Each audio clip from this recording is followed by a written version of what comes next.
Alright, February 19th. So I actually only took 3 pictures this entire day, and I don't really remember what I ended up doing, so I'm just gonna let current Krista take it away and share some stories from this day. Since I don't really remember what all I did during the day, I just figured I would come in here in more of a live sense and just share a couple of the stories that happened. So while I was flying from Perth to Sydney, I ended up sitting in between two older gentlemen.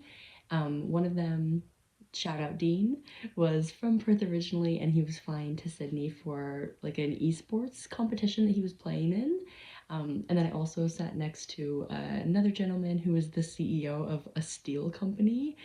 Kind of wild. I felt like I was in between two Australian celebrities.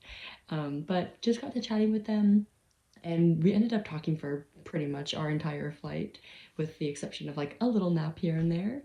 But it was so sweet because Dean, when we were leaving the plane, he actually did say, "Welcome to Australia. It's so nice to have you here." And I think coming as a little bit of an immigrant from the United States over to Australia, it just felt really nice to be welcomed by someone who is local to the area. So that was a nice little moment. And I also have a fun story that I've been telling pretty much everybody, because if this doesn't say welcome to Australia, I don't know what does. But basically, Dean was telling me that in his backyard, he had a spider web from a spider called a golden orb.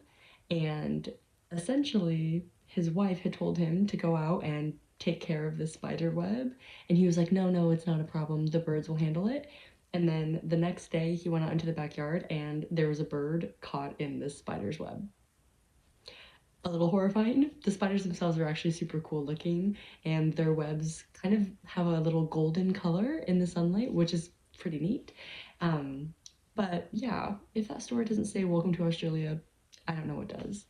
And then one other thing that Dean also told me, which I checked later, is that for reference, yes, Australia seems really big, and the United States also seems really big, but they're actually like pretty similar in terms of the main land mass.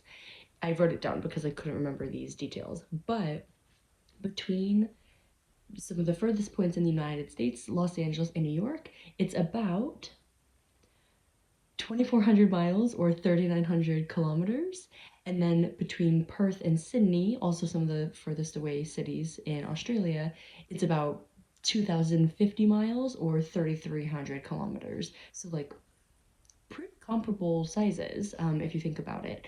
Also, the US has four main time zones within the contiguous United States, and then Australia has three main time zones that you'll go through if you're going east to west. So, kind of crazy that the size of these two countries are like actually pretty similar. So, those are the stories that I had, and yeah, just wanted to share those.